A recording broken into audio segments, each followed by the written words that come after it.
জুলাই অভ্যুত্থানে পথ শিশুদের নিয়ে একটি গবেষণা প্রকাশিত হয়েছে। সেই গবেষণায় দেখা গিয়েছে ছাত্রদের এই গণ অভ্যুত্থানে শহীদ হয়েছে 158 জন পথ শিশু। মোট শহীদের 12%। আহতদের প্রকৃত সংখ্যা জানা যায়নি।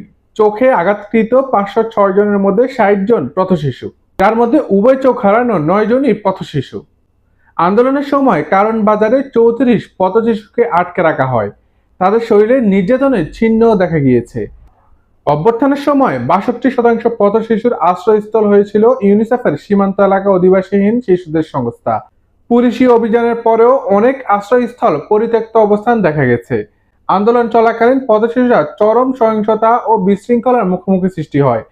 72% শিশু সহিংসতার ফলে আক্রমণের শিকার হয়েছে। কেউ সরাসরি আঘাত পেয়েছে, আবার কেউ নির্মমভাবে নির্দিষ্টভাবে লুটিয়ে পড়েছে। প্রায় অর্ধেকেরও বেশি 48% পথশিশু সরকারিভাবে আহত হয়েছে। কারফিউর কারণে 54% শিশু খাদ্য, পানি বা আশ্রয়ের জন্য সংগ্রহ করেছে। 60% শিশুর আয় ব্যবস্থা ব্যাহত হয়েছে।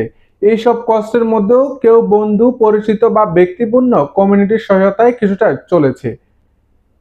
তবে মানসিক ক্ষতি ছিল গভীরভাবে। 61% পথশিশু মানসিক আঘাত, ভয় ও আতঙ্কের মধ্যে কাটিয়েছে।